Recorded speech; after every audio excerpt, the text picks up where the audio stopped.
Agora me esquece de entrar no lugar, mas não deu. Já quando lá? Eu vou tentar se pressionar para não. Tudo que não tá passando.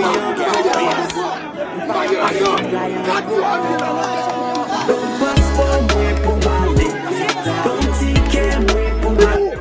Biscari,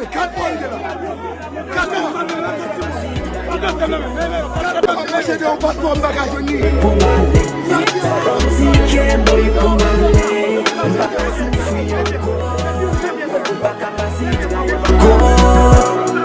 Fait tout le temps, la taille m'a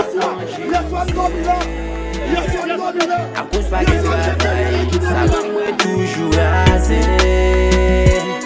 Joe Biden, ouvre porte pour moi entrer. Donc oui papa l'État, ban moi route pour nous passer. M'en vivre tout, m'en vivre les machines tout. Ban moi pour passer, pour avenir pas finir. Então passeport bagagem. Passeport